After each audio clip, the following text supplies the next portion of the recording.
5ஆம் அதிகாரம் 1-12 வரைக்கும் வாசிக்க நாம் கேட்கலாம். அவர் திரளான ஜனங்களைக் கண்டு மலையின் மேல் ஏறினார். அவர் உட்கார்ந்த பொழுது அவருடைய சீசர்கள் அவரிடத்தில் வந்தார்கள்.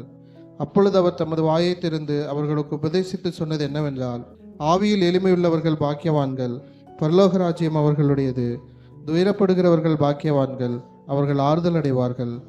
சாந்த குணமுள்ளவர்கள் பாக்கியவான்கள், அவர்கள் பூமியை சுதந்திரித்துக் கொள்வார்கள். நீதியின் மேல் பசிதாகமுள்ளவர்கள் பாக்கியவான்கள், அவர்கள் திருப்தி அடைவார்கள். இரக்கமுள்ளவர்கள் பாக்கியவான்கள், அவர்கள் இரக்கம் பெறுவார்கள். இருதயத்தில் சுத்தமுள்ளவர்கள் பாக்கியவான்கள், அவர்கள் தேவனை தரிசிப்பார்கள். சமாதானம் பண்ணுகிறவர்கள் பாக்கியவான்கள், அவர்கள் தேவனுடைய புத்திரர் எனப்படுவார்கள்.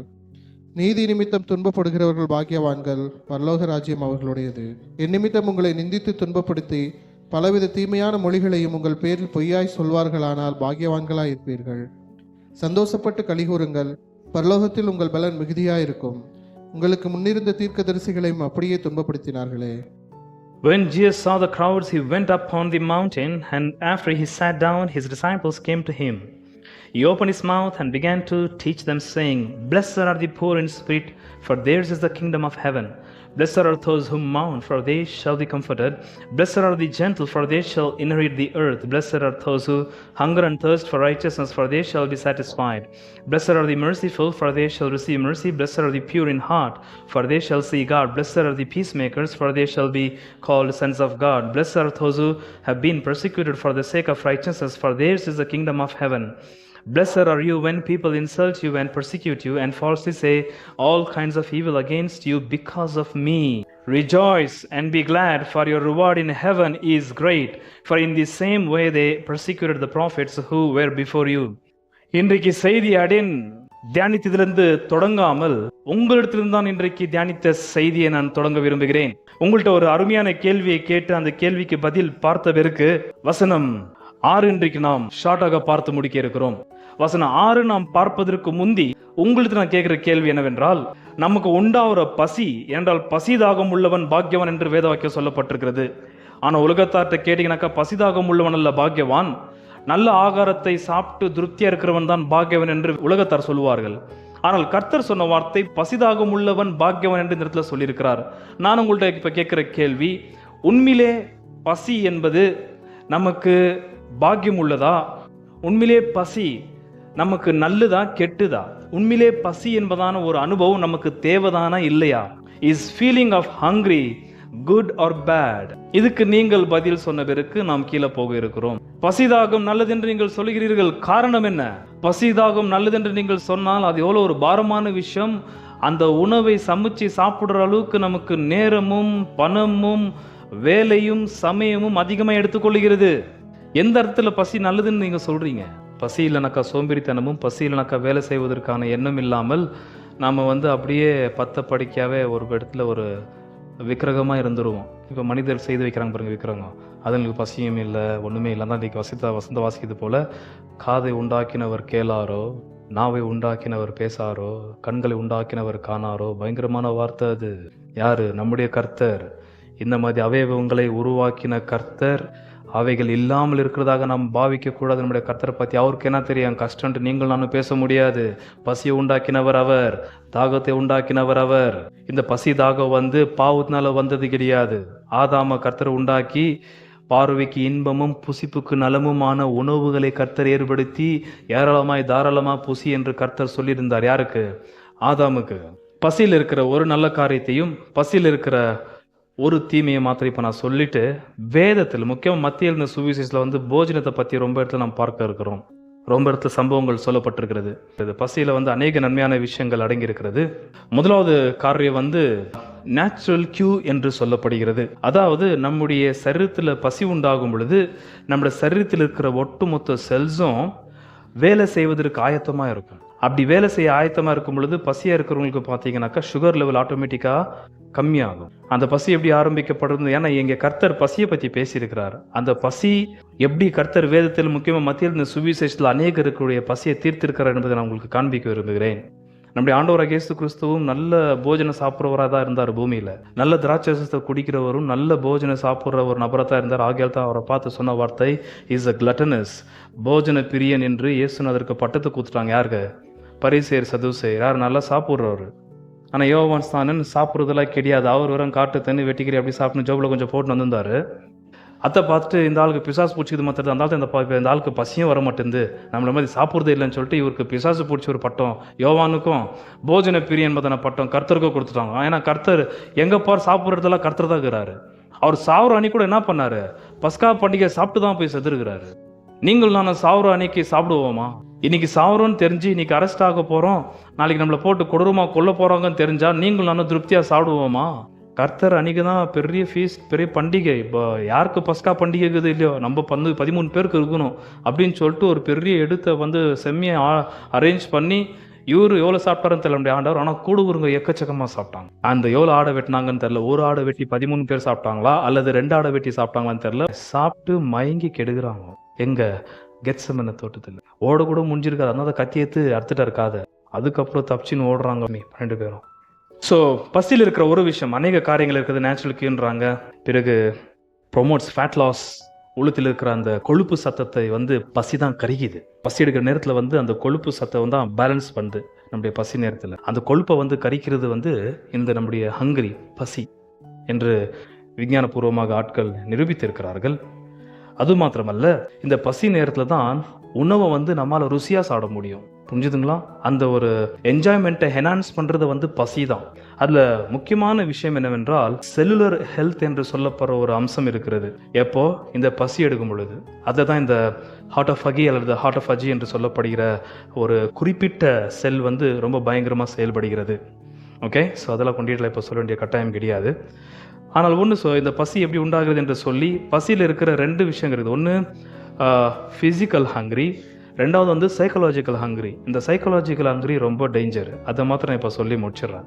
அதை வேத வாக்கியம் எப்போதும் கண்டிக்கிறது. ஆனால் ஃபிசிக்கல் ஹங்க்ரியை பற்றி சரீரத்தில் நமக்கு இயற்கையாகவே பசி எனக்கு ரொம்ப உண்டாகுது, கிரேவிங் உண்டாகுது, அந்த அப்பீடைட் நேச்சர், அந்த ஒரு தன்மை நமக்கு இயற்கையாக வயிற்றுலேருந்து உண்டாகிற அந்த ஒரு என்ன சாப்பிடு நம்மளுக்கு தோன்ற அந்த தோற்றத்தை ஏற்படுத்துகிறதை வேத வாக்கியம் பாராட்டுகிறது. வேத வாக்கியம் அதுக்கு அனுமதி கொடுக்குது. Feed the poor, feed the hungry. பசி உள்ளவனுக்கு உணவு கொடுக்கணும்னு தான் வேத வாக்கியம் கட்டளையிட்டு இருக்கிறது. ஆனால் சைக்கலாஜிக்கல் ஹங்கரியை பற்றி வேத வாக்கியம் முக்கியமாக நீதிமொழிகளில் பயங்கரமாக கண்டிக்கும். யாரு? இந்த போஜன பிரியன் அல்லது சைக்கலாஜிக்கலாக சாப்பிடுகிறவர்கள். அவங்களுக்கு தான் பட்டையை தேர்த்து கழுத்தில் வச்சுக்கோன்னு சொல்லப்பட்டுக்குது. அது என்னன்றது கொஞ்சம் ஷார்ட்டாக சொல்லி கீழே போக விரும்புகிறேன். முதலாவது, பசி உண்டாகிறதுக்கான காரணம் என்ன? நமக்கு பசி என்பதான ஒரு எண்ணம் நம்ம மனசில் எப்படி தோணுது? பசி நேரத்தில் பார்த்தீங்கன்னாக்கா எது கெச்சாலும் சாப்பிட்ற அளவுக்கு நமக்கு கை போது, வாய் திறக்கப்படுகிறது, நம்ம அப்படியே இழுக்குது. அந்த பசியை அடைத்து கொள்வதற்கு, பசியை தீர்த்து கொள்வதற்கான எல்லா வேலையும் சரீரத்தின் அவயவங்கள் ரொம்ப வல்லமையாக செயல்படுகிறது. ஓகே, அதில் முக்கியமான இருக்கிற ஒரு ஹார்மோன் கார்லின் ஹார்மோன் என்பதான ஒரு முக்கியமான பகுதி தான் நம்முடைய பசியை எழுப்புகிறதா இருக்கிறது. அந்த கார்லின் என்பதான ஒரு ஹார்மோன் அதுதான் இரத்தத்திற்குள்ளே இருக்கிற ஒரு குறிப்பிட்ட செல்லுக்குள்ளாக செயல்பட்டு நம்ம பிரெயின், ஹைப்போதலமஸ் என்று சொல்லப்படுகிற நம்முடைய பிரெயினில் போயிட்டு செயல்பட்டு நமக்கு பசி உண்டாச்சு என்ற ஒரு அலாம் தருகிறது. உனக்கு பசி எடுக்குது, எதனா இப்போ சாப்பிடு என்று மற்றவங்க நம்மளுக்கு சொல்ல வேண்டியது கிடையாது. நமக்கு அது தெரியுது ஆட்டோமேட்டிக்கா. ஏன் தெரியுது? அந்த கார்லின் என்பதான ஏன் இதை சொல்லி என்றால், கர்த்தர் உண்டாக்கின ஒரு பெரிய கிஃப்ட் பசி என்பது. அது ரொம்ப அவசியம். பசி என்பதான ஒரு விஷயம் இல்லாவிட்டால் ஆண்டவராகிய இயேசுநாதர் இந்த சத்தியத்தை போதிச்சிருக்க முடியாது. எது? நீதியின் மீது பசி தாகம் உள்ளவன் பாக்கியவான்ற வார்த்தை அவரால் சொல்ல முடிஞ்சிருக்காரு. அப்போ பசி தாகம் என்று கர்த்தர் இந்த இடத்துல பேசுறாருனாக்கா பசியை பற்றி கொஞ்சமாவது தெரிஞ்சிருக்கணும். பிசிக்கல் பசியை வச்சு கர்த்தர் பருத்துக்குரிய சத்தியத்தை இந்த இடத்துல வெளிப்படுத்துகிறார். ஸோ இந்த கார்லின் என்பதான ஒரு பெரிய செல்லு ரத்தத்திற்குள்ளாக பிரவேசித்து நம்முடைய பிரெயினில் போயிட்டு ஹைப்போதாலமஸ் என்று சொல்லப்படுகிற குறிப்பிட்ட அந்த பிரெயினில் இருக்கிற கெமிக்கல் போய் செயல்பட்டு அதிலிருந்து தான் நம்முடைய மனதில் தோற்றத்தை ஏற்படுத்திக்கிறது. அது உனக்கு பசி எடுத்துன்னு இருக்குது, இப்போ எதுனா நீ சாப்பிட்ணும் என்பதான தோற்றத்தை ஏற்படுத்தி நமக்கு அந்த கிரேவிங் சரீரத்தில் பசியுடைய நடைமுறையான அனுபவத்தை ஏற்படுத்துகிறது. அந்த முக்கியமான கார்லின் ஹார்மோன் என்று சொல்லப்படுகிற செல் அது நம்முடைய வயிற்றில் இருக்கிற ஒரு பகுதி. அங்கே வயிற்றிலிருந்து பிரெயினுக்கு போகும் நமக்கு பசியை ஏற்படுத்துவதற்கு. இதெல்லாம் கர்த்தர் ரொம்ப பயங்கரமாக சிருஷ்டித்த ஒரு பெரிய சிருஷ்டிப்பு. இது கொருங்குலேருந்து பூச்சி புழுலேருந்து வந்த ஒரு விஷயம் கிடையாது. இந்த மாதிரியான ஒரு ப்ராசஸ் யாராவது ஒருத்தர் பண்ணால் தான் வர, அந்த ப்ராசஸ் எல்லாம் வர வாய்ப்பே இல்லை.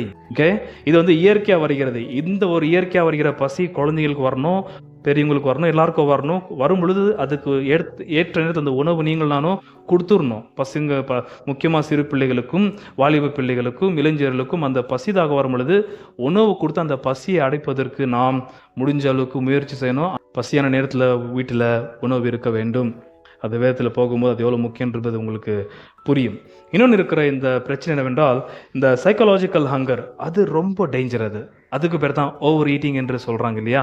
என்னது சைக்காலஜிக்கல் ஹங்கர் என்றால், சரீரத்தில் இந்த கார்லின் என்பதான ஹார்மோன்லேருந்து வருகிற தோற்றத்தின் அறிகுறியின் அடிப்படையில் நமக்கு பசி உண்டாச்சு என்று சாப்பிட்றது தவிர, இந்த சைக்காலஜிக்கல் பசி என்றால் மனசில் விரும்புகிற காரியங்கள், வாட் எவர் வி திங்க். அதாவது உங்களுக்கு போர் அடிக்கும் போது சாப்பிட்றது, நீங்கள் துக்கமாக இருக்கும் போது சாப்பிட்றது, வீட்டில் நீங்கள் சும்மா இருக்கும் போது ஏதாச்சும் ஃப்ரிட்ஜை தோர்த்து சாப்பிட்றது. This is psychological eating, over eating, gluttony, bulimia.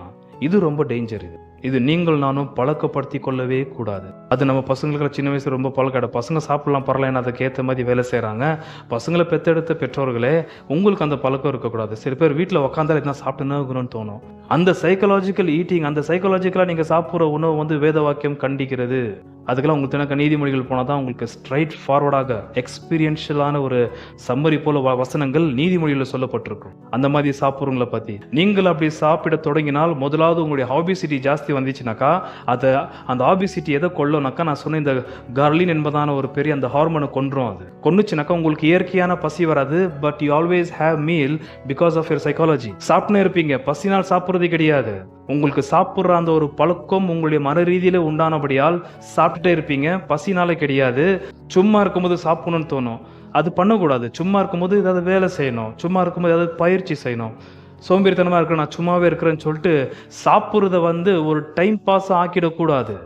எதுக்காக அந்த எதுக்காக டயட் மெயின்டைன் பண்ணணும்னு சொல்கிறாங்க என்பதான கேள்விக்கு பதிலாக you are killing Carlin hormone. கர்த்தர் இயற்கையாக கொடுத்து நம்ம சாவடிச்சுட்டு திருப்பாத்தை இயற்கையாக கொண்டு வர்றதுக்கு தலைகீழ நில்லி போராட வேண்டியதாக இருக்கிறது. ஒரு நல்ல அருமையான ஊழியக்காரர் சொல்லுவார் ஃபாரின்ல, இந்த பசி தாகன்றது உங்களுக்கு என்னன்னு தெரியாது, அதனால ஏசுநாதர் இங்கே பேசுகிற சத்தியம் உங்களுக்கு புரிய வாய்ப்பு இல்லைன்ட்டாரு.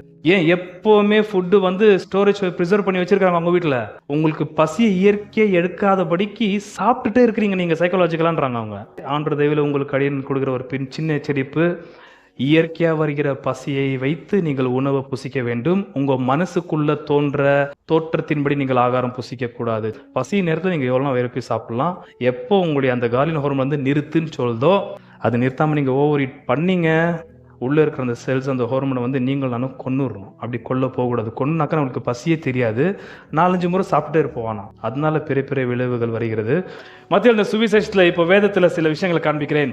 இதில் பரிசேயர் இருக்கிறாங்க தெரியுமா, அவங்க ரொம்ப டென்ஷன் கொடுக்குறவங்க கர்த்தருக்கு. கர்த்தரை வந்து எங்கேயுமே விடாதவங்க. ஒரு குளிக்க விட மாட்டாங்க, ஆண்டவரை கை கழுவ விட மாட்டாங்க, எங்கே போனாலும் எட்டி பார்த்துட்டே இருப்பாங்க இவர் என்ன பண்ணுறாருன்ட்டு. அதனால ஆண்டவர் முக்கியமாக எங்கெல்லாம் சாப்பிட போனாரோ அங்கெல்லாம் இந்த டீம் இருக்கும். எது? பரிசேயருடைய டீம்.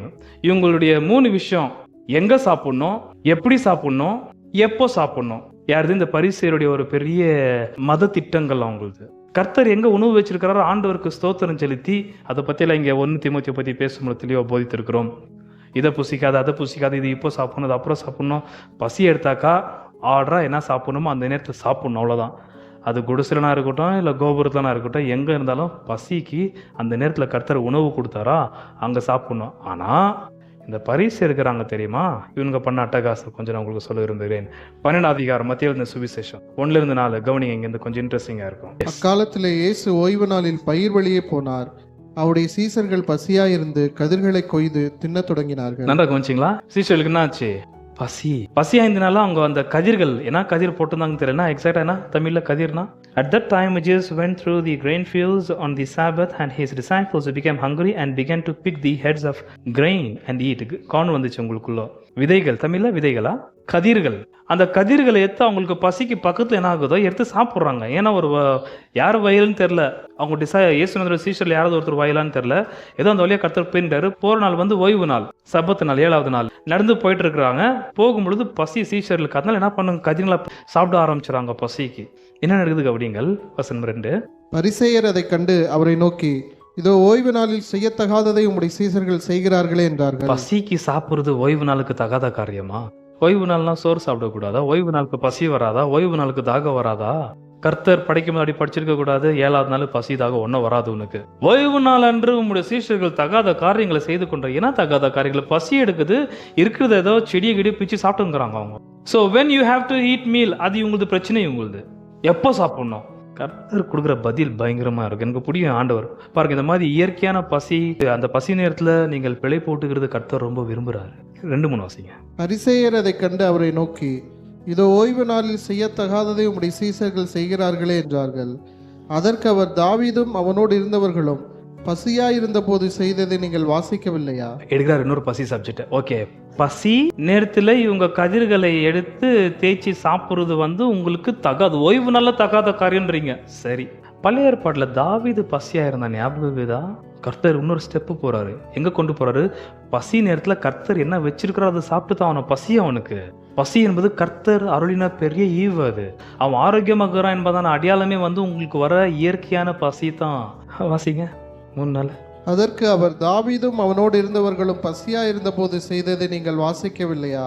அவன் தேவனுடைய வீட்டில் பிரவேசித்து ஆசாரியர் தவிர ஒருவரும் புசிக்கத்தகாத தேவ சமூகத்து அப்பங்களை தானும் தன்னோடு இருந்தவர்களும் புசித்தார்களே. 2 டீல் பண்றாரு. இவங்க கேள்வி என்ன? ஓய்வு நாளிலே தகாதவைகளை செய்கிறார்கள். கர்த்தர் 2 செய்யறாரு. 2க்கு ஆன்சர் தர்றாரு. 1 பசிக்கு ஆன்சரு, 2வது ஓய்வு நாளுக்கு ஆன்சர். கீழே ஓய்வு நாளை பத்தி பேசுறாரு. வேணா வாசிடுங்க 5-6. இப்ப நான் அதெல்லாம் பேச மாட்டேன். ஓகே.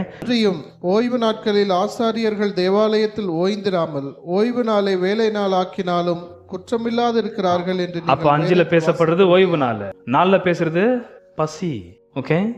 சோ ஆகையால் பசி வரும் பொழுது கர்த்தர் உங்களுக்கு என்ன வச்சிருக்கிறாரோ அந்த நேரத்துல ஸ்தோத்திரத்துடனே சாப்பிடணும். பசி நேரத்துல நல்ல உயர்ந்த உணவு கூட சாப்பிடுங்க. பசி நேரத்துல உங்களுக்கு ஒரு ரொம்ப இருக்கிற பணம் குறைச்சல்னால என்ன இருக்குதோ அதை நீங்கள் ஸ்தோத்திரத்துடனே பசி நேரத்துல சாப்பிடணும். பசியை நீங்கள் தவிர்க்க கூடாது. உபவாசம் தவிர அதெல்லாம் இப்ப பேச விரும்பவில்லை நான். ஸோ இந்த இடத்துல இவங்களுடைய கேள்வி எப்போ இதுனா இது ஓய்வு நாளில் சாப்பிடணுமா என்பதான கேள்வி கர்த்தர் சொல்றாரு. ஓய்வு நாளில் தான் தாவீது வெறும் ஆசாரிகள் சாப்பிட வேண்டிய சமூகத்தின் அப்பம் 12 அப்பங்கள் யார் சாப்பிடணும்? அது வெறும் ஆசாரிகள் சாப்பிடுறது. அது அதை போய் தாவீதும் கூட உள்ள பூந்து சாப்பிட்டா. அப்படி ஏன்? பசி நேரத்தில் என்ன இருந்துச்சாங்க? அது ஒண்ணுதான் இருந்துச்சு. 2வது 15ஆம் அதிகார வசனம் 1-3. அப்பொழுது எருசலேமிலிருந்து வந்த வேதபாரகரும் பரிசேயரும் இயேசுவினிடத்தில் வந்து, உம்முடைய சீசர்கள் முன்னோர்களின் பாரம்பரியத்தை ஏன் மீறி நடக்கிறார்கள்? கை கழுவாமல் போஜனம் பண்ணுகிறார்களே என்றார்கள். அங்க கதிர்களை பூச்சா ஓய்வு நாள், நீ ஏன் இப்போ சாப்பிடுற? வென் இங்க ஹவ் எப்படி சாப்பிடணும்? கை கழுவாம இவங்க சாப்பிட்டுங்கிறான். பசி நேரத்துல இப்படிதான் சம்பிரதாயமா சாப்பிடணுன்றது நம்ம குறிப்பிடக்கூடாது. புரிஞ்சுதுங்களா? ஆகிய தான் அப்போஸ்தலன் சொல்ற வார்த்தை, நாம் உணவுனால மற்றவர்களுக்கு இடர் ஏற்படுத்தக்கூடாது என்று 1 கொரிந்தியர் 8ஆம் அதிகாரத்தில் ஆரம்பிக்கிறார். மாம்சத்தை புசிக்கிறவன்கிட்ட மாம்சக்கார சாப்பிட்டோம், ஆனா மாம்சம் புசிக்காத வெஜிடேரியன் கிட்ட போயிட்டு நீ மாம்சத்தை கொண்டு போய் அவனையும் சாப்பிட வைக்கிறது, நீயும் அவனுடைய சாப்பிட்டு இடர்களை ஏற்படுத்தக்கூடாது. அந்த ஒரு டிசிப்ளின் இருக்க வேண்டும். உணவு சாப்பிட்ற விஷயத்தில் மற்றவர்களுக்கு இடர்கள் உண்டாகாதபடிக்கு இருக்க வேண்டும். இங்கே கவனிங்கள், நான் இயேசுநாதர் பதில் கவனிங்கள். வசனம் 3-இருந்து. அவர்களுக்கு அவர் பிரதித்திரமாக, நீங்கள் உங்கள் பாரம்பரியத்தினாலே தேவனுடைய கற்பனையை ஏன் மீறி நடக்கிறீர்கள்? உன் தகப்பனையும் உன் தாயும் கனமண்ணுவாக என்றும் தகப்பனையாவது தாயையாவது நிந்திக்கிறவன் கொல்லப்பட வேண்டும் என்றும் தேவன் கற்பித்திருக்கிறாரே.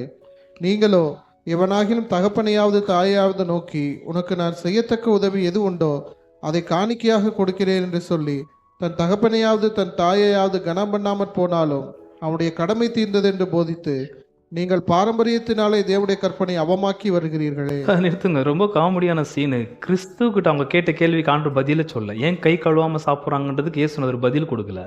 ஏன் கர்த்தர் பதில் தரல தெரியுமா? இன்ட்ரெஸ்டிங்கான பதில், நன்றாக கவனிங்கள். வசனம் 17.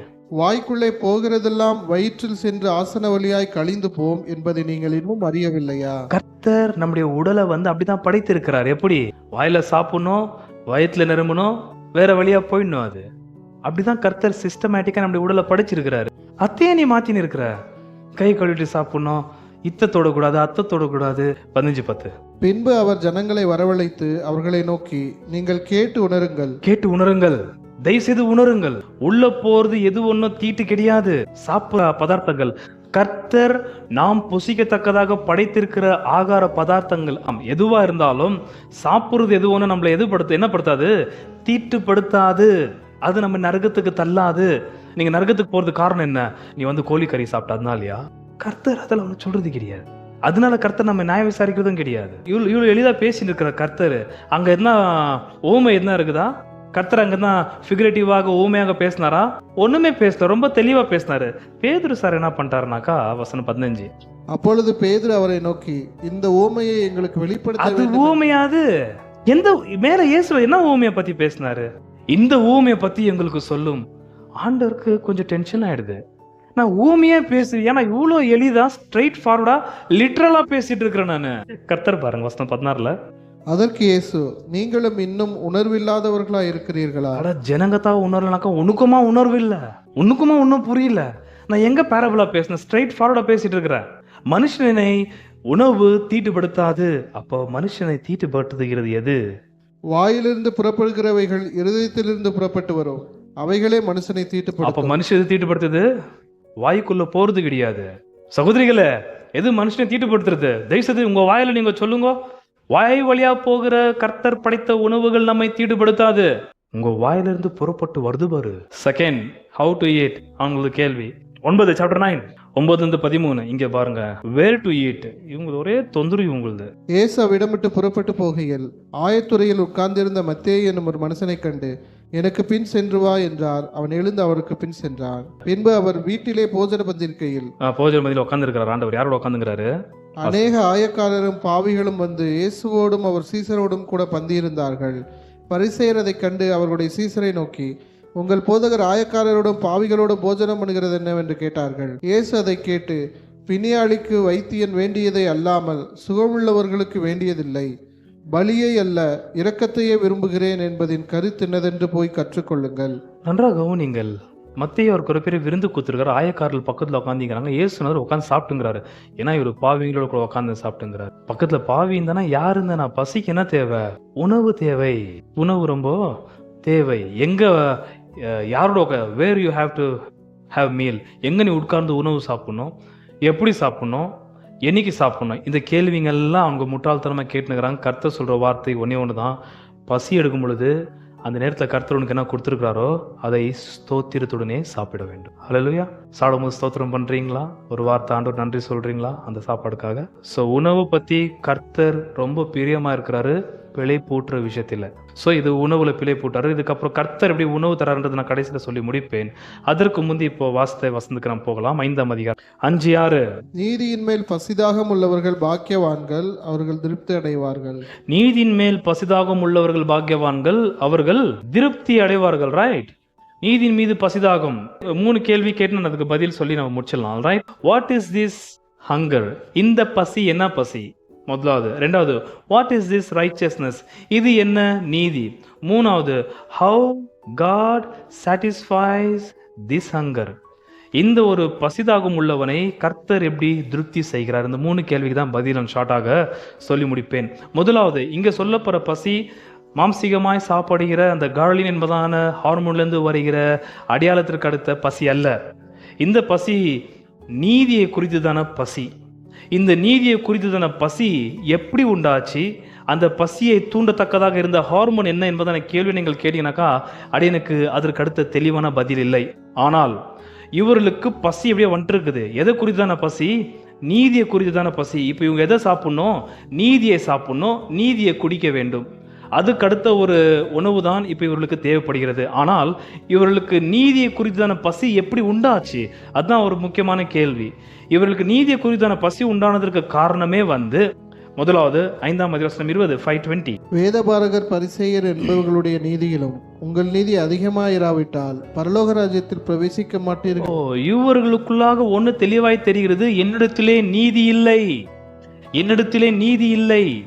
என்னிடத்திலே தேவன் எதிர்பார்க்கிற நீதியின் சுபாவம் இல்லை, நீதியின் கிரியைகளும் இல்லை. என்னிடத்திலே நீதி இல்லை என்பது இவருடைய காலகட்டத்தில் ரொம்ப ரிலீஜியஸா, ரொம்ப டிக்னிட்டரிஸா இருந்த பரிசேயர் சதுசேயர், அவங்க தான் ரொம்ப உச்சகட்ட நிலையில் இருந்தாங்க பரிசுத்தத்திலும் நீதியிலும். அவங்கள்ட்டே அது கிடையாது, அவங்கள்ட்டே அது இல்லை என்பதை இந்த ராஜ்யத்தின் மக்கள் உணர்ந்த பிறகுதான் இவர்களுக்கு பசி உண்டானது. எதை குறித்து? நீதியை குறித்து. என்னிடத்தில் அந்த நீதி இல்லை, தேவன் எதிர்பார்க்கிற நீதியின் சுபாவம் இல்லை, என்னுடைய தனிப்பட்ட வாழ்க்கையில் இல்லை, என்னோட குடும்பத்தில் இல்லை, என்னுடைய தொழிலில் இல்லை, கர்த்தர் ஆராதிக்கும் போது அந்த நீதி வெளிப்படவில்லை.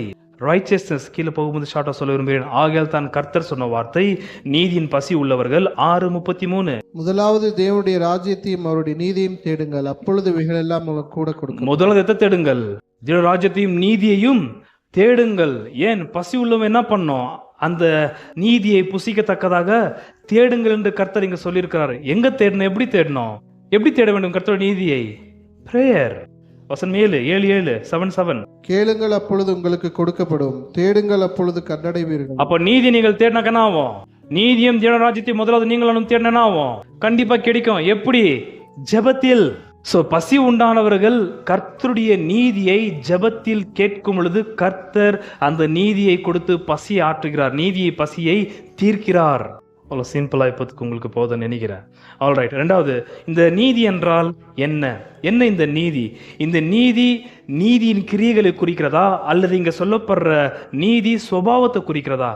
It talks about attitude or action. சில பேர் இந்த 5ஆம் அதிகாரம், 6ஆம் அதிகாரம், 7ஆம் அதிகாரம், இந்த 3 அதிகாரத்திற்கும் சில பேர் வேத வல்லுநர்கள் ஸ்காலர்ஸ் கொடுத்த பேர் பியாட்டிடியூட் என்று சொல்லுகிறார்கள். பி ஆட்டிடியூட், உள்ளத்தில் இருக்கிற பரலோக ராஜ்யத்துக்கு அடுத்த சுபாவங்கள், பியாட்டிடியூட். ஆனால் not only beatitude but action. நீங்கள் உலகத்திற்கு ஒளியா இருக்கிறீர்கள், பி ஆட்டிடியூட். Your light.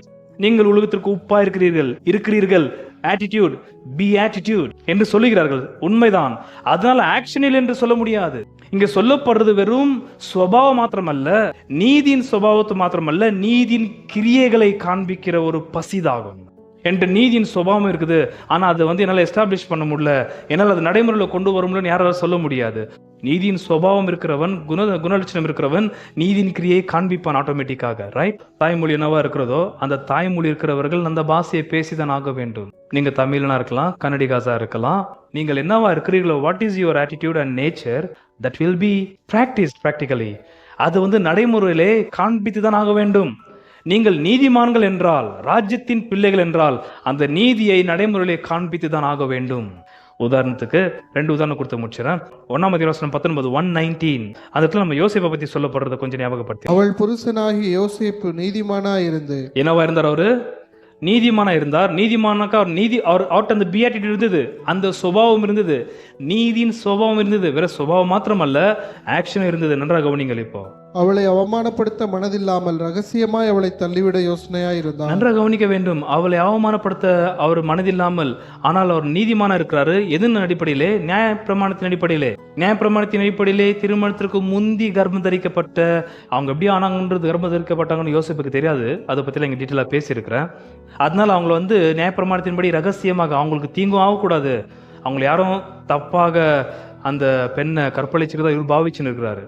அதனால அவரை தள்ளி விட்டுடலாம் நியாயப்பிரமாணத்தின்படி என்று ரொம்ப அருமையான ஒரு நீதியின் கிரியை அவர் காண்பிக்கிறார். 3ஆம் அதிகார வசனம். இந்த இடத்துல ஆண்டவர் இயேசு கிறிஸ்து ஞானஸ்நானத்தை பத்தி பேசும்போது சொல்ற வார்த்தை என்ன? 3:15. இயேசு அவனுக்கு பிரதியுத்தரமாக, இப்பொழுது இடங்கொடு, இப்படி எல்லா நீதியையும் நிறைவேற்றுவது நமக்கு ஏற்றதா இருக்கிறது என்றார். எல்லா நீதியை நம்ம என்ன பண்ண வேண்டும்? நிறைவேற்ற வேண்டும். சோ நீதியை நடைமுறையிலே கொண்டு வர வேண்டும். ஆகையால் பியாட்டிட்யூட் என்று சொல்லப்படுகிற இந்த சுபாவங்கள், குணலட்சணங்களுக்கு அடுத்த நல்ல பரத்துக்குரிய சிந்தைகள் நடைமுறையிலையும் கொண்டு வர வேண்டும். வெறும் அது ஆட்டிடியூடா இருக்கக்கூடாது, ஆக்ஷன்ல கொண்டு வர வேண்டும். புரியுதுங்களா? ஆகையால் நீதியின் சுபாவத்தை மாத்திரம் கர்த்தர் அங்க பேசவில்லை, நீதியின் சுபாவத்துக்கு அடுத்த பசி மாத்திரம் பேசவில்லை, நீதியின் சுபாவத்திற்கு அடுத்த பசியும் நீதியின் கிரியைகளுக்கு அடுத்த பசியும் வசனம் 5ஆம் வசனம் 6ல் தெளிவாக சொல்லப்படுகிறது. இன்னொரு லாஸ்ட் உதாரணம் கொடுக்கும்போது உங்களுக்கு புரியும். 25ஆம் அதிகாரம் மத்திய சுவிசேஷம் 31-40. எனக்கு இங்கே ஆண்டவர் பேசுறது ரொம்ப பிடிக்கும். உங்களுக்கு நிச்சயமா இது ரொம்ப உற்சாகமா இருக்கும். நம்முடைய கர்த்தர் ராஜாவாக பிதாவுடைய ராஜ்யத்தில் சிங்காசனம் உட்கார்ந்திருக்கும் பொழுது நடக்கிற பெரிய விஷயத்தை கவனிங்கள். அன்றைய மனுஷகுமாரன் தமது மகிமை புரிந்தவராய் சகல பரிசுத்த தூதரோடும் கூட வரும்போது தமது மகிமையுள்ள சிங்காசனத்தின் மேல் வீற்றிருப்பார். அப்பொழுது சகல ஜனங்களும் அவருக்கு முன்பாக சேர்க்கப்படுவார்கள். மேய்ப்பனானவன் செம்மறியாடுகளையும் வெள்ளாடுகளையும் வெவ்வேறாக பிரிக்கிறது போல அவர்களை அவர் பிரித்து செம்மறியாடுகளை தமது வலது பக்கத்திலும் வெள்ளாடுகளை தமது இடது பக்கத்திலும் நிறுத்துவார். அப்பொழுது ராஜா தமது வலது பக்கத்தில் நிற்பவர்களை பார்த்து, வாருங்கள். ராஜா வலது பக்கத்தில் இருக்கிற வெள்ளாடுகளை பார்த்து, விசுவாசிகளை பார்த்து, ராஜ்யத்தின் பிள்ளைகளை பார்த்து சொல்ற வார்த்தை நன்றாக கவனிங்கள் ப்ளீஸ். வெரி இம்பார்ட்டன்ட் இது. எஸ். ராஜா தமது வலது பக்கத்தில் நிற்பவர்களை பார்த்து, வாருங்கள் என் பிதாவினால் ஆசீர்வதிக்கப்பட்டவர்களே, உலகம் உண்டானது முதல் உங்களுக்காக ஆயத்தம் பண்ணப்பட்டிருக்கிற ராஜ்யத்தை சுதந்திரித்துக் கொள்ளுங்கள். பசியா இருந்தேன் எனக்கு போஜனம் கொடுத்தீர்கள். ஃபர்ஸ்ட் எந்த பாயிண்ட் எடுக்கிறாரு? பசியா இருந்தேன் சின்ன கொடுத்தீர்கள். நான் கேள்வி சொல்லி கொண்டிருக்கிறேன். பசியா இருக்கணுங்க என்ன தரணும்? உணவு கொடுக்கணும். அந்த நேரத்துல வேலையை வாங்கக்கூடாது, நீங்களும் வேலை செய்யக்கூடாது, பசி நேரத்துல சாப்பிடணும். இதெல்லாம் யார் பண்ற இந்த கிரியைகள் கொஞ்சம் கவனித்து பாருங்கள். இதுக்கு என்ன பேர் கர்த்தர் தராருன்றது ரொம்ப முக்கியம். புரிஞ்சுதுங்களா?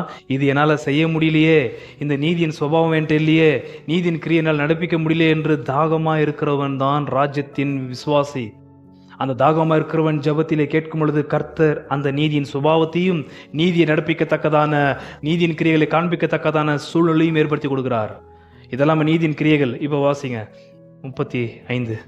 பசியா இருந்தேன் எனக்கு போஜனம் கொடுத்தீர்கள், தாகமா இருந்தேன் என் தாகத்தை தீர்த்தீர்கள், அந்நியனா இருந்தேன் என்னை சேர்த்து கொண்டீர்கள், வஸ்திரமில்லாதிருந்தேன் எனக்கு வஸ்திரம் கொடுத்தீர்கள், வியாதியா இருந்தேன் என்னை விசாரிக்க வந்தீர்கள், காவலில் இருந்தேன் என்னை பார்க்க வந்தீர்கள் என்பார். அப்பொழுது நீதிமான்கள் அவருக்கு பிரதியுத்தரமாக. யாரு நீதிமான்கள்? பிரதியுத்தரமாக. அப்போ 35 36 பண்ணிந்தெல்லாம் என்ன கிரியைகள்?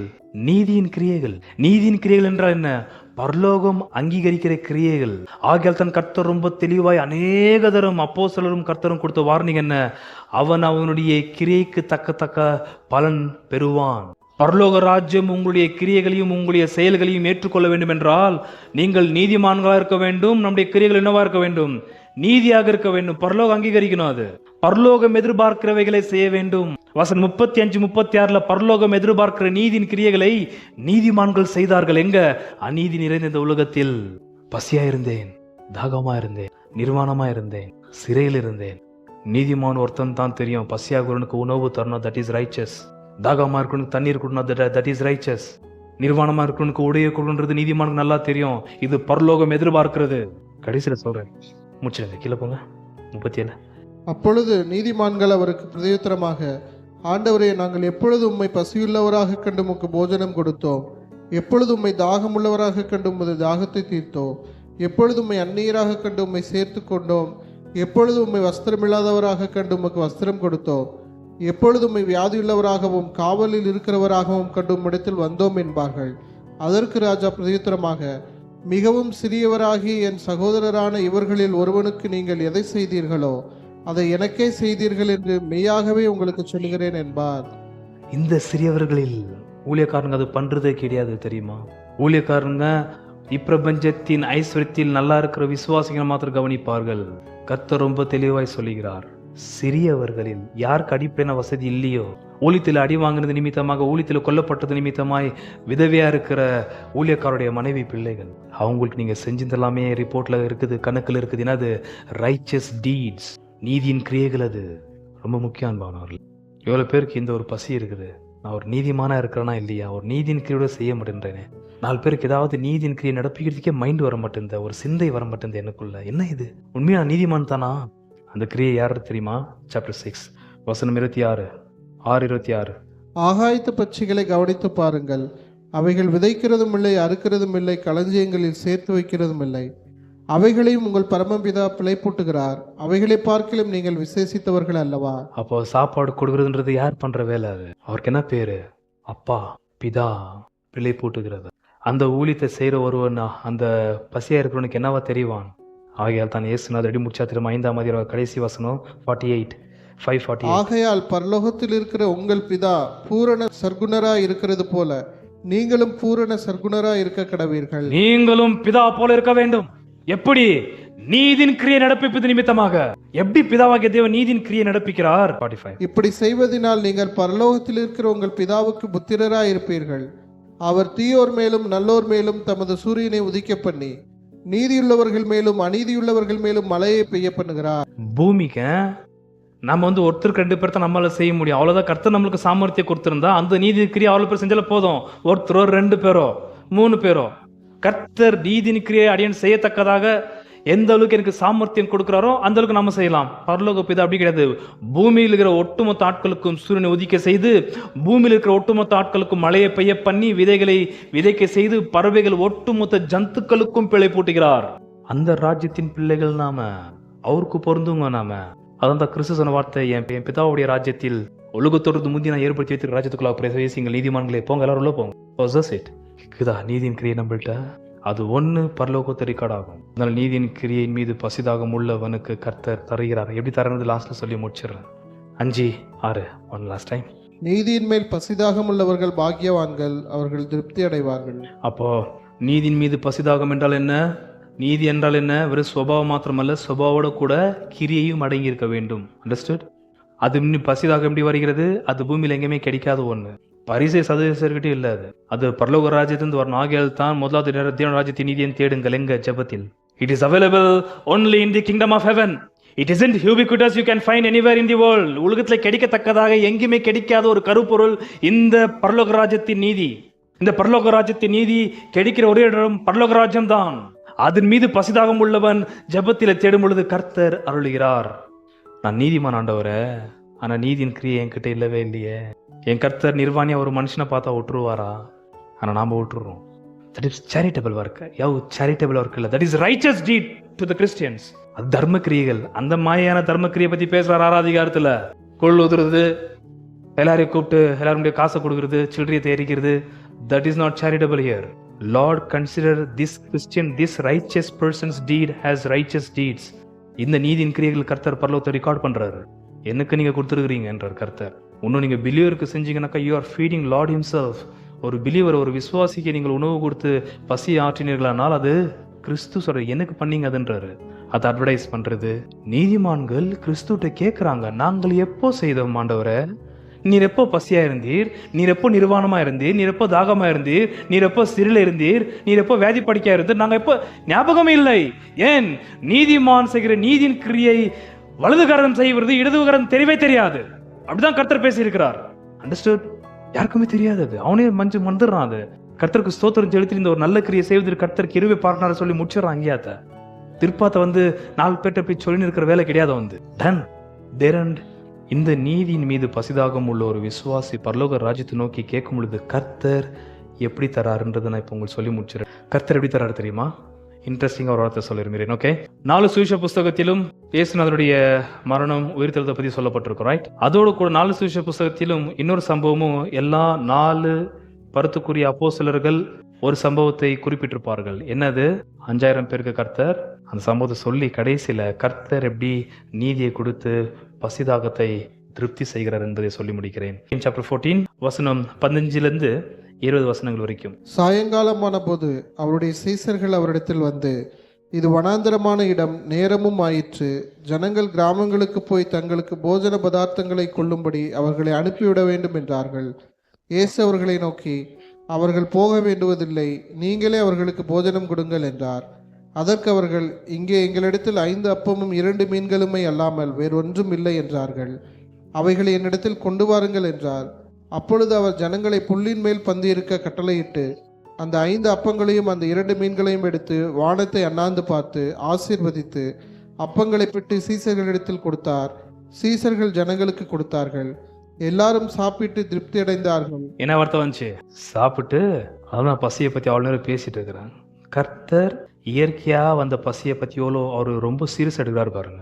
சீசர் போய் சொல்றாங்க, அனுப்பிச்சிருங்க ஆண்டவரே, எங்கன்னா போய் கிராமத்துல இது ஒரு பெரிய மலை, இது ஒரு 2-3 கிலோமீட்டர் போன கிராமங்கள் தான், அங்கே சாப்பிட்டு கிஃப்ட் அவங்க ரெஸ்ட் எடுக்கட்டும், மறுநாள் காலைல வரட்டும், நாம வர போது நம்மளுக்கு ஒரு பசி ஆண்டவர் சீக்கிரமா போனதாக தான் கிடைக்கும் அப்படின்னு சீஷர்கள் மும்முரமா இருக்கிறாங்க. ஜனங்களை அனுப்பிச்சிட்டு இவங்கள போய் சாப்பிட்றது. கர்த்தர் சொல்றாரு, ஏன் அனுப்புற, எடுத்துட்டு வாங்க. அது கர்த்தர் அதை ஆசீர்வதித்து எல்லாருக்கும் கொடுத்துட்டு சும்மா கொடுக்கல, சாட்டிஸ்ஃபைடு.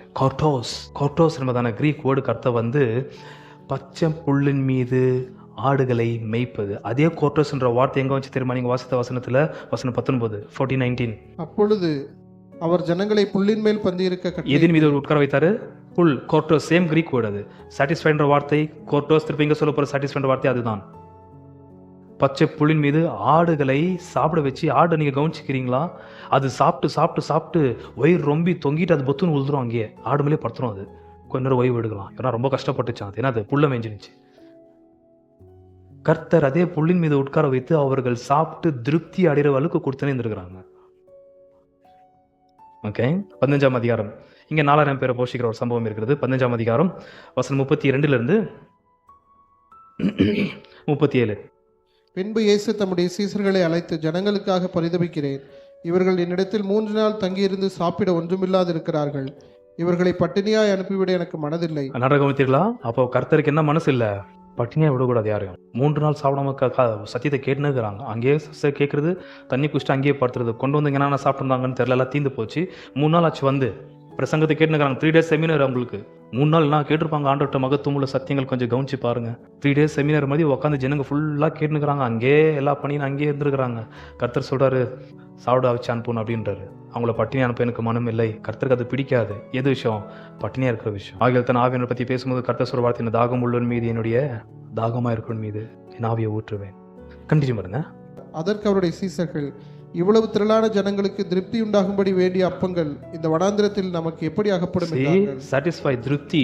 இவர் கொடுத்தாருன்னா சும்மா வாயில வச்சு மெல்லின் வீடு வரைக்கும் போன்னு குளுக்கோஸ் ஏற்றி அனுப்புறது கிடையாது. நம்ம கர்த்தர் திருப்தி படுத்துறவர். உணவுல எப்போதும் மனதை கொடுக்குறவர், மனரமியமாய் சாப்பிட செய்கிறவர் அவர். புரிஞ்சுதுங்களா? அதான் அப்பத்தை பார்த்தோம் நெக்ஸ்ட் டே வராங்க, ஓடி வராங்க. இது யோவான் சுவிசேஷம் பார்க்குறோம். அவர் ஒரு உணவு கொடுத்தாக்கா அது திருப்தி இருக்கணும். மனநிறைவாய் சாப்பிடணும், ருசியா சாப்பிடணும். அதான் உணவுங்க. அந்த உணவு ருசியா சாப்பிடணும்னாக்கா உங்களுக்கு இயற்கையான பசி இருக்கணும். அதான் ஆரம்பத்தை சொன்னது. அந்த அந்த உணவுடைய என்ஜாய்மெண்ட்டோட என்ஹான்ஸ்மெண்ட் கிடைக்கணும்னாக்கா நீங்க இயற்கையான பசி இருக்கணும். 34:34. அதற்கு இயேசு, உங்களிடத்தில் எத்தனை அப்பங்கள் உண்டு என்று கேட்டார். அவர்கள் 7 அப்பங்களும் சில சிறு மீன்களும் உண்டு என்றார்கள்.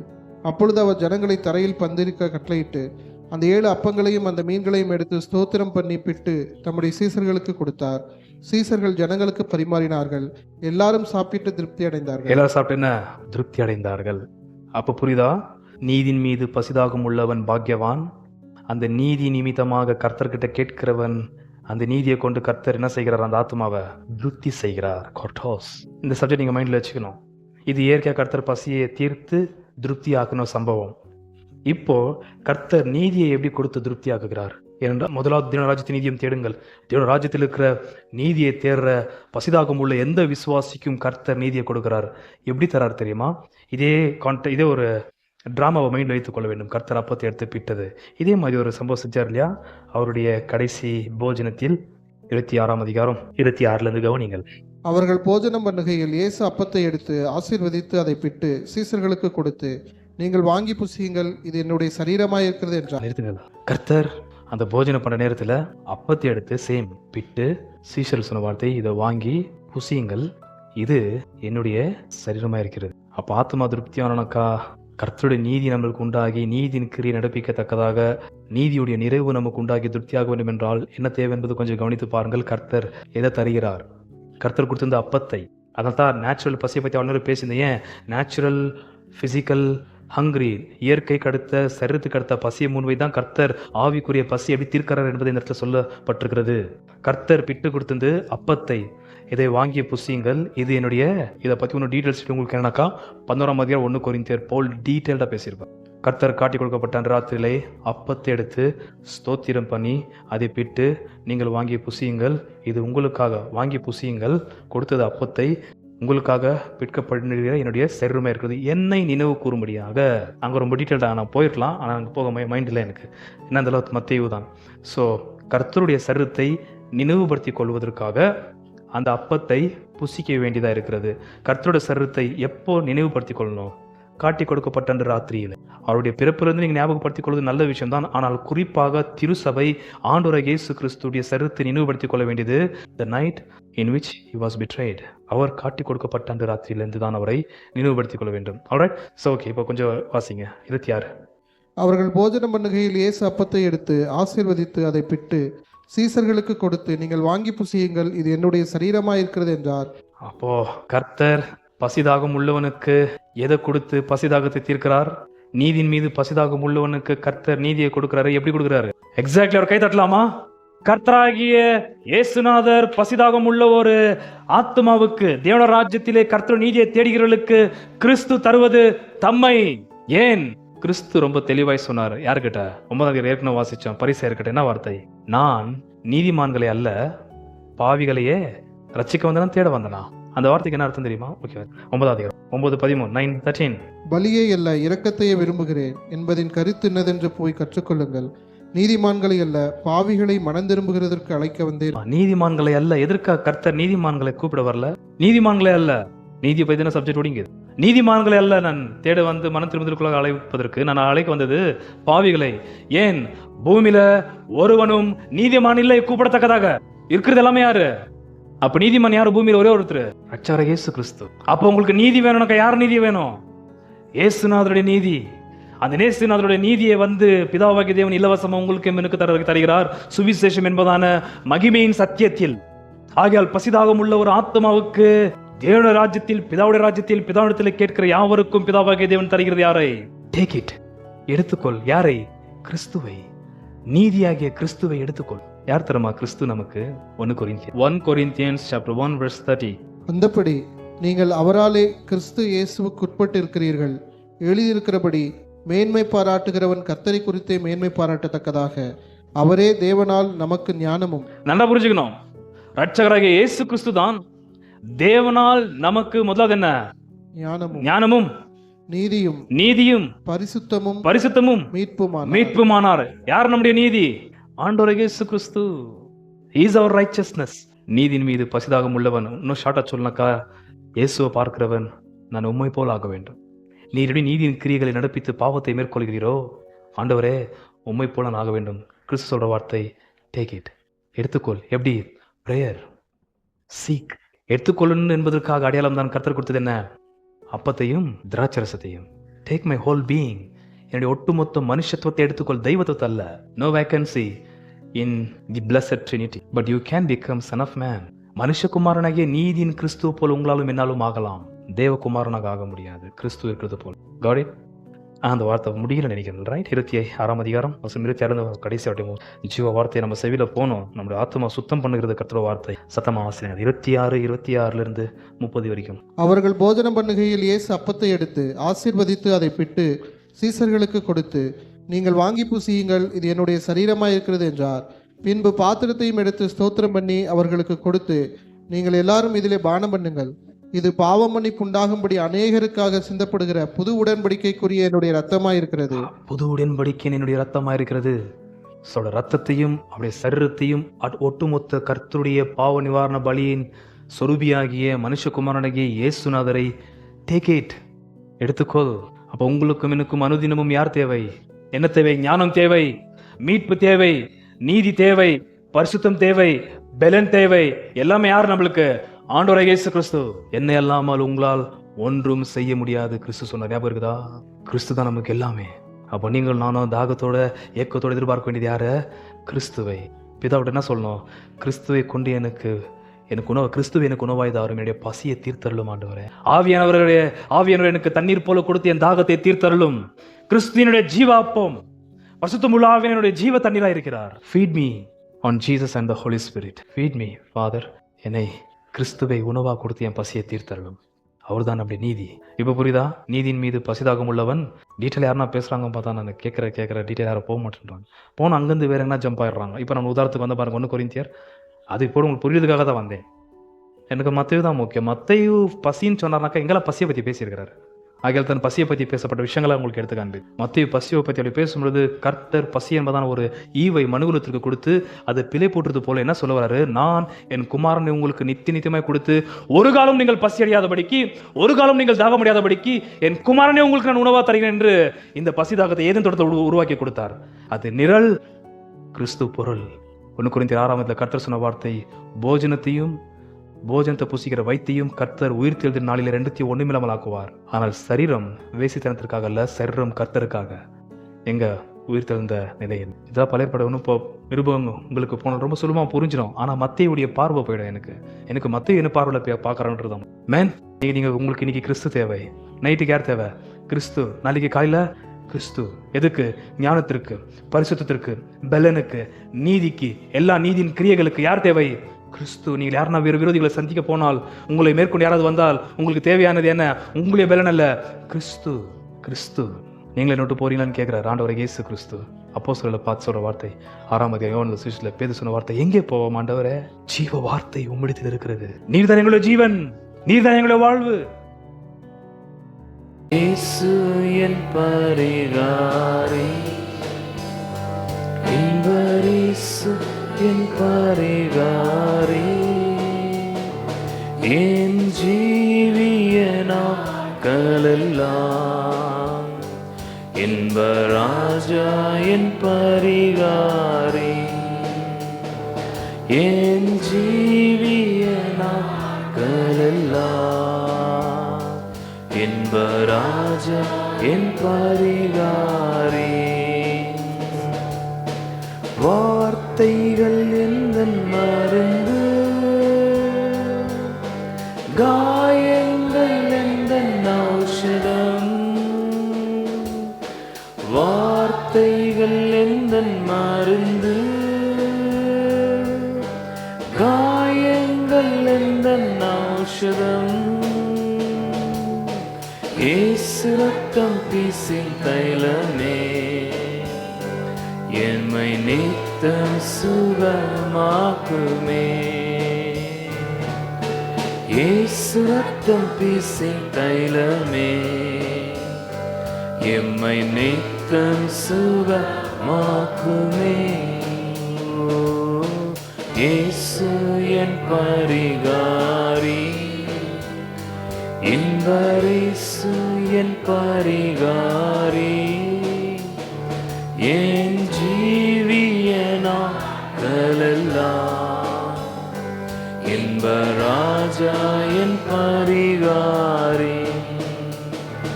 என் ஜீவிய நாட்களெல்லாம் இன்பராஜா என் பரிகாரி. பலவீனம் நீக்குகிறார், பலவானாய் மாற்றுகிறார். பலவீனம் நீக்குகிறார், பலவானாய் மாற்றுகிறார். கழுகுக்கு சமானமாக வாழ வயதாக மாற்றுகிறார். கழுகுக்கு சமானமாக வாழ வயதாக மாற்றுகிறார். இயேசு என் பரிகாரி, இன்பரேசு என் பரிகாரி. என் ஜீவிய நாட்களெல்லாம் இன்பராஜா என் பரிகாரி. என் ஜீவிய நாட்களெல்லாம் இன்பராஜா என் பரிகாரி. அப்பத்தையும் தண்ணீரையும் அனுதினம் ஆசீர்வதிப்பார். அப்பத்தையும் தண்ணீரையும் அல்லேலூயா அனுதினம் ஆசீர்வதிப்பார். வியாதிகளை விலக்கிடுவார், வாழ்நாளை பூரணமாக்குவார். வியாதிகளை விலக்கிடுவார், வாழ்நாளை பூரணமாக்குவார். ஓ இயேசு என் பரிகாரி, இன்பரேசு என் பரிகாரி. என் ஜீவிய நாட்களெல்லாம் இன்பராஜா என் பரிகாரி. என் ஜீவிய நாட்களெல்லாம் இன்பராஜா என் பரிகாரி. பலவீனம் பலவீனம் நீக்குகிறார், பலவா மாற்றுகிறார். நீக்குகிறார், பலவானாய் மாற்றுகிறார். கழுகுக்கு சமானமாக வாழ வயதாக மாற்றுகிறார். கழுகுக்கு சமானமாக வாழ வயதாக மாற்றுகிறார். மாற்றுகிறார். ஓ இயேசு என் பரிகாரி, இன்பரேசு என் பரிகாரி, என் ஜீவிய நாட்களெல்லாம் இன்பராஜா என் பரிகாரி, என் ஜீவிய நாட்களெல்லாம் இன்பராஜா என் பரிகாரி, என் ஜீவிய நாட்களெல்லாம் இன்பராஜா என் பரிகாரி.